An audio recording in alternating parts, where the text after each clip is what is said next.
Um, I was listening. I don't know if Fear listens to him as well, but I like this guy, comedian Tim Dillon. He has a pretty cool podcast where he talks about crazy shit. He's funny, and he was talking about how um, like he has like somebody toxic in his life, his aunt. That Oh my dude, god. like this guy,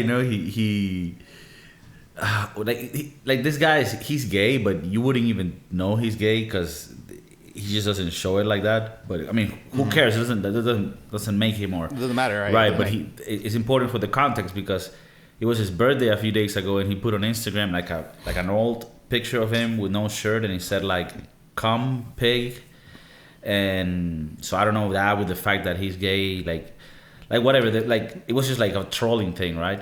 And like one of his aunts that he doesn't like that he's talked about in the past, like like that family that certain family members that you're like, yo, fuck this, wrote like how sad that this is the legacy that you bring to your grandpa or some shit like that.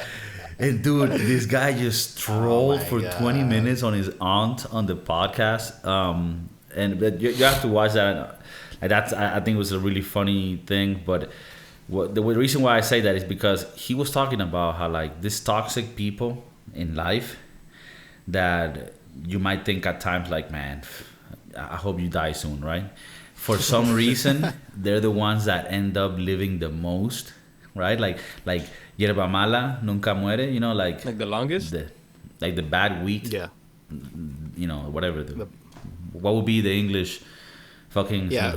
soliloquy for that shit? I guess the bad weed never dies. Yeah.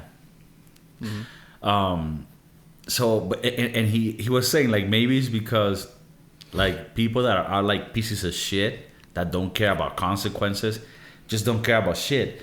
So because they don't care about things, nothing stresses them. Like rational people are stressed all the time because we're trying to like, okay, fuck, I need to do this, I need to take care of this. Like responsibilities bring stress. But when you don't care about anything, you're just a fucking low life loser. You don't care, so you don't live stress. You just and it kind of clicked on me. I mean, I don't know if this is like exactly like that, but haven't you had people in your life that are just fucking low life losers? And if you think about it, they're so carefree. It's almost a bit to envy. Like damn dog, your life is so fucked, and you just chilling. And my life is somewhat fucked, and I'm here like fucking, Stressing the fuck out. Yeah. So Yeah. I'm you think there's some correlation to taking, that? taking anti-anxiety pills and shit. Yeah. I mean, stress free. Like when you're saying that they don't care about anything, because like I'm thinking about like a monk. A monk doesn't. no, I no. wouldn't necessarily consider him like a low life No, person, that's but he doesn't. that's he's not at all the carefree, he lives profile that carefree. I'm putting Like a here. res- You're talking about the person Like a that responsibility. that does. You're talking about the people that do shit without thinking how like any consequences or whatever they do. Right, like at this stage of life, if you got a homeboy, and the fact that like the profile of this person is somebody that still says homeboy, right? Like this guy's the type of guy. Like if you get somebody still send you a text or some shit saying hey yo, you wanna go 5 on it and go to the park and burn one, like maybe that guy doesn't give a fuck about shit.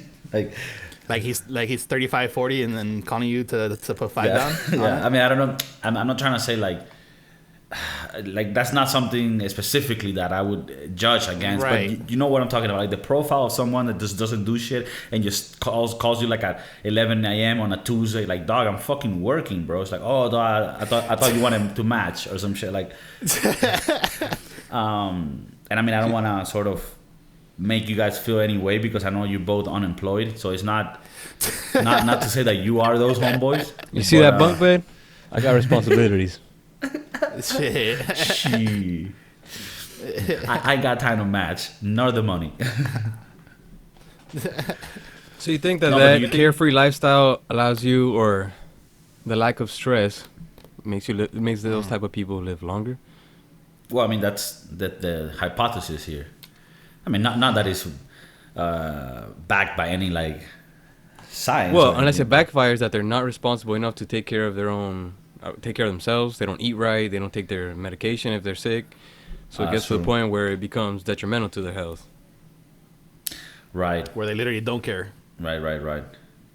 More prone to But the I mean, cancer, I guess more than a general thing, it's just more like an anecdotal thing of like people that you've met in your life that you're like, how this motherfucker just keeps living. I mean, maybe not us, like people in our age group, but like I know people like back in Venezuela where we used to drink like at a liquor store, you know, very third world type shit, and there would be this old guy that used to be my dad's friend but was a lot older than my dad and was just a piece of shit, like low, like I don't want to say, like just somebody just always drinking, just not doing anything, and then he's like, yeah, I'm 98 and shit, and you're like, what the fuck, like how do you get here like that? And he's like, oh, because you can never get. How you turn 98 and you're drinking every day? Yeah, and you don't see your. And not just like a light drinking, like getting plastered type. whole bottle to the face.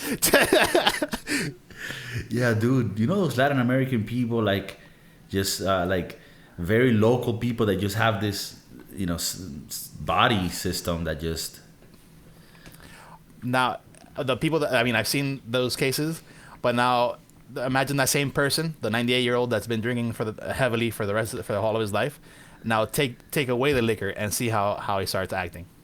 You mean he starts getting wild? Right. He starts getting wild. He starts getting like it's gotten to the point where he's created a dependency on that liquor, and now you take it away and he starts like shivering and he's shaking and he's like fucking like breaking down. Because now that's like his fuel. That's like he doesn't even need to eat. He just fucking drinks. Right, but so you're saying it will be actually worse to take it off. To take it away. Yeah.